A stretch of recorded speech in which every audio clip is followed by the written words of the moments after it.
Have you ever wondered where the popular saying, respect is reciprocal, originated from? For the most part, it's impossible to trace back to any specific country or culture. Uniquely, it has been used to regulate interactions among humans since time immemorial, as it is a widely used cliche that reflects the idea that respect should be mutual. And when you show respect to others, you should expect to receive respect in return. Although a statement as universal and innocent as this should not be controversial, even so, there is another interpretation that has been inferred from this aphorism in recent times.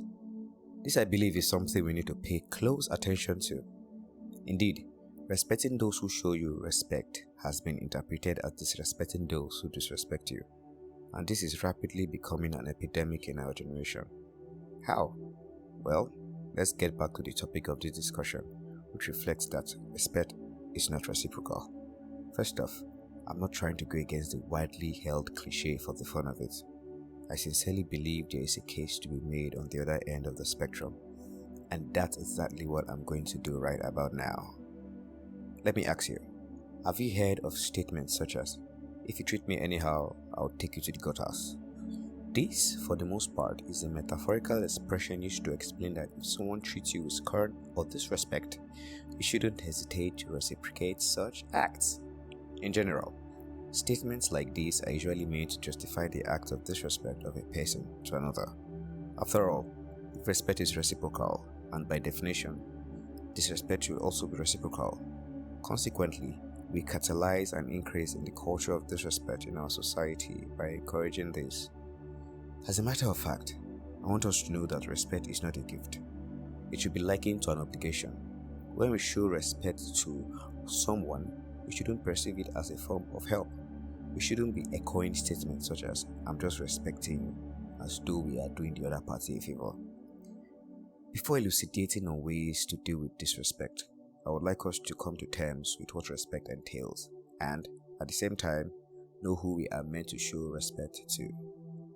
By keeping it simple, respect is about showing politeness and courtesy to others.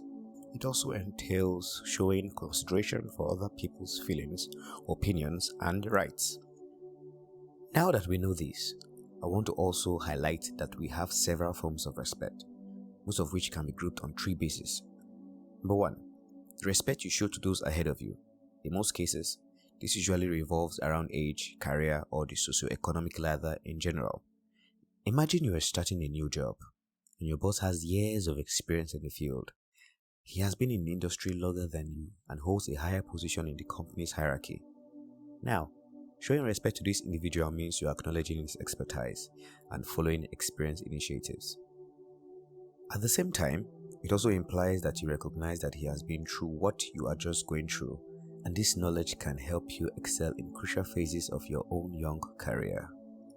The second form is the respect you show to your peers, your friends, your colleagues, and equals on the socio-economic ladder. Think about the group of friends or colleagues at work. You all share a similar age group and likely have comparable roles in your careers. In this scenario, respect is about valuing each other's opinions, actively listening during discussions, and treating everyone's ideas with consideration. At this point, you recognize that you are all in this journey together, and mutual respect helps create a harmonious and productive environment for all to thrive in.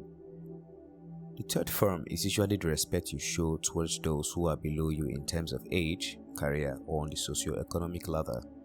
Just picture yourself as a mentor to someone just starting their career, or perhaps you are an older sibling guiding your younger brother or sister.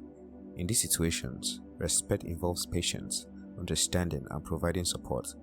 It entails not disregarding their experiences or ideas just because they haven't ascended the same pedestals as you. Instead, it's about nurturing their growth, offering guidance, and recognizing their potential.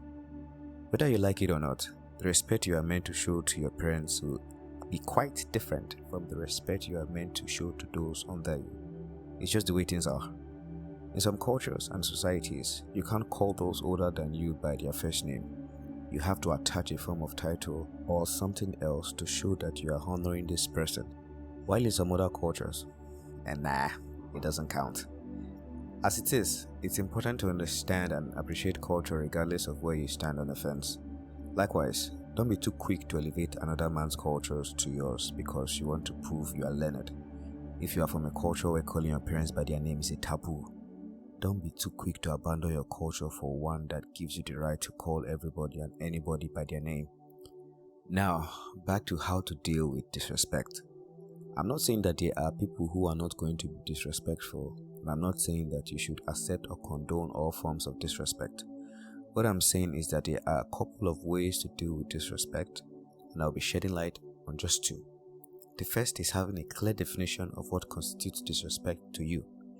In other words, set clear boundaries and expectations. The second, however, is dealing with disrespect through limited associations. Let's highlight.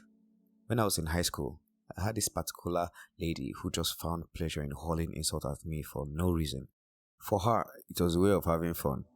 After observing this particular pattern over a long period of time, I decided to limit my association with her, and this helped with restoring some respect to our interactions whenever we got to talk. From this experience, I deduced how important it is to note that we are all going to have people, could be colleagues or classmates or co-workers, who would see nothing in being disrespectful towards us. However, if our response to every act of theirs is reciprocation, then we only get to augment the culture of disrespect in our society.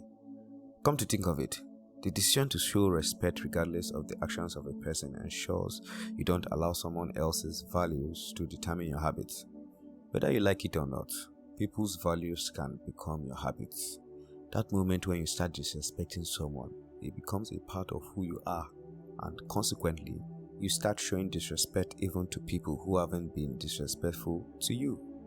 Whether to see respect as being reciprocal or not is a decision for the recipient to make, not you. As for you, you should not be respecting the person because you are expecting to be respected. You should be respecting the person because you believe it's the way things ought to be, which is a core value to imbibe. As we go about our day-to-day activities and in our relationships with people from different diverse communities, I want to implore us to always have it in mind to be respectful at all times, not because we crave respect in return, but because it's a part of who we are. That's all about today's discussion. Respect is reciprocal. As I bring this talk to an end, I want to appreciate you for listening. Please remember to like and hit the subscribe icon for more thought-provoking discussions. Until next time, let's continue to spread respect in our world. Thank you.